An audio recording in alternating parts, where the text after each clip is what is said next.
Welcome back to our magical story series, where every tale brings you closer to English fluency, and maybe a little closer to wonder too. Today's story is called The Garden That Spoke, a tale about a girl, a garden, and the secret language of nature. In a quiet village, surrounded by rolling green hills, lived a girl named Lena. She was curious, clever, and loved asking questions, especially the ones no one else dared to ask. Why do flowers close their petals at night? Do trees get lonely?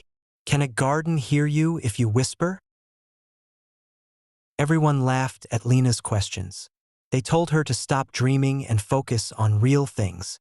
But Lena didn't stop wondering. One sunny afternoon, Lena was exploring behind her grandmother's house when she found an old iron gate hidden beneath ivy vines. She had never seen it before. The gate creaked open with a sigh, like it hadn't moved in years, and behind it was a garden, not just any garden. It shimmered in sunlight. The flowers moved gently, even when there was no wind. The trees seemed awake.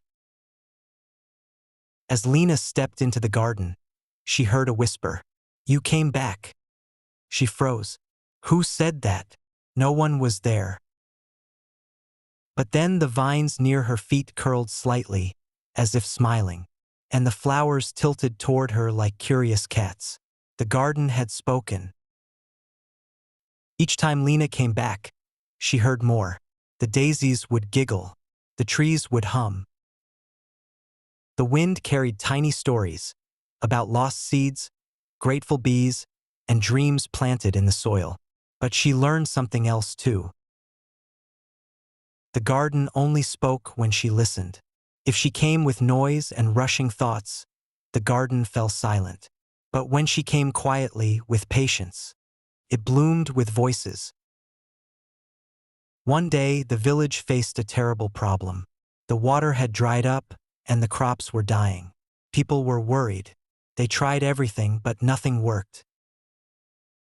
Lena ran to the garden.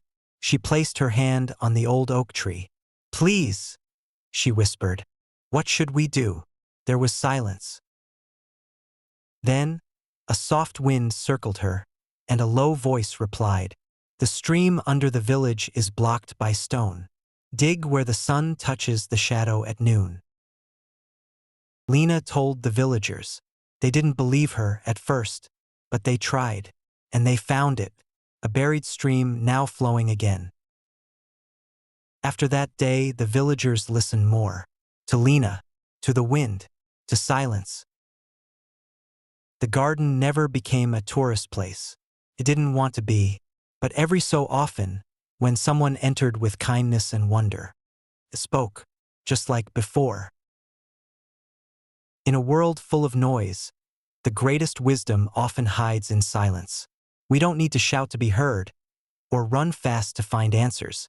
Sometimes the most powerful things grow slowly, like a seed, like a thought, like understanding. So listen, to nature, to others, to yourself, because the ones who truly listen often hear the things the world has forgotten to say. If you enjoyed this story, don't forget to like the video, comment your favorite line, subscribe for more English listening practice.